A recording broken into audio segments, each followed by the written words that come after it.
I'm at Ark Group's Legal IT conference with Neil Harbisson, who is the world's first cyborg.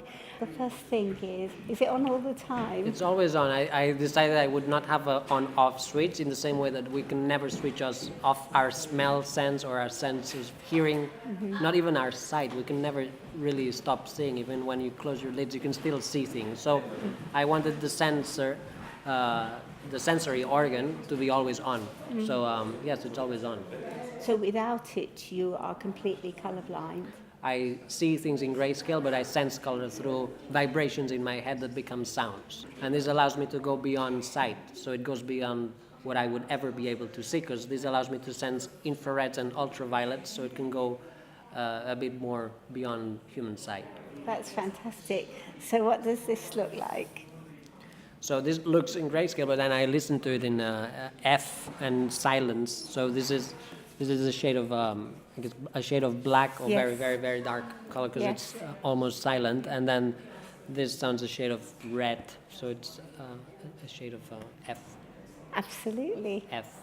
So is it the note F? Yes, each color has its own notes. This is F sharp. This is more G. So each color creates a light frequency that corresponds to a musical note, and these are the notes that I keep hearing all the time. So for you, color is music. Yes, and music is color as well. Music is Because when I colour. listen to music, each note that I hear corresponds to a color, so I can perceive colors when I listen to someone's voice or music. So it's a new sense. It's called the sonochromatic sense, both sound and color.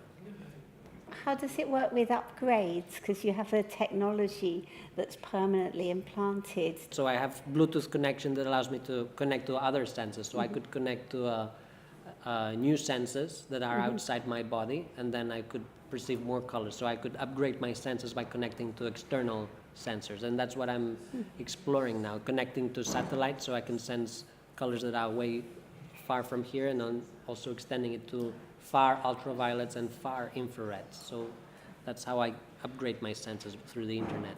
So from a business point of view, do you see opportunities coming out of this cutting edge technology? Well, there's a growing amount of people interested in having new senses, so there will be a market where people will be able to buy a sense or rent a sense, so they'll be able to either extend existing senses or add new senses that still don't exist in humans, and then there will be a market for this. The market that is now doing wearables will soon shift to implantables, and this will change not only or add a new market, but also change the way we see things and we perceive laws and we perceive identity. So many things will shift. Also, insurance companies will have to think about how to deal with this, and governments will have to deal about regulating cyborg laws. So in the same way that there's laws regulating technology, if humans become technology, there'll be laws regulating humans or cyborgs, and that's something that we need to be part of, because we need to be sure that the human rights are not affected. In the same way that cyborgs are humans, we need to protect the right of becoming a cyborg as well.